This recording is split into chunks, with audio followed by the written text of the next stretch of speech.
มานี่ก็ปอกไว้นี่พี่น้องพี่น้องหู้มันหู้บักใหญ่นี่พี่น้อง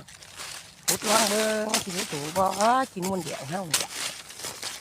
มื้อนี้ก็บัดสิมาหาทั้งกินนู่นทั้งเห็ดอันบ้านใดเห็ดจักดอกพี่น้องเห็นควายกินนู่นก็ขุดไปเรื่อยๆซะแล้วบาดม่วนซะแล้วบาดพี่น้อง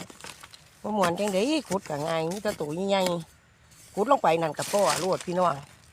มันละเป็นตาสะอ่อนกระดอกพี่น้องตัวบักใหญ่แดงจึ้งคือเห็ดโขโลอยู่พี่น้องอันเห็ดกะไว้สักวันซะแล้วเห็นกินนู่นก็ขุดกินนู่นไปซะแล้วพี่น้องบ้านแล้วม่วนไปหนาซะแล้วบาดตัวมึงอีกกันนะบางหัน2-3ขวายย้ายก็ได้2ตัวอยู่ขวายละ2ตัวอยู่บางหนึ่งหันแล้วเบิ่งขวายนี่มันจะมีอีกป่ะส่วนใหญ่กับตัวเดียวนะพี่น้องที่นู่นแดงไงแต่หันที่มีตัวเดียวแหละจ้าพี่น้องขวายนี่มาเบิ่งน้ำกันเนี่ยพี่น้องตัวบักย้ายเห็ดโคโลอยู่พี่น้องแต่สะอ่อนว่าจ้า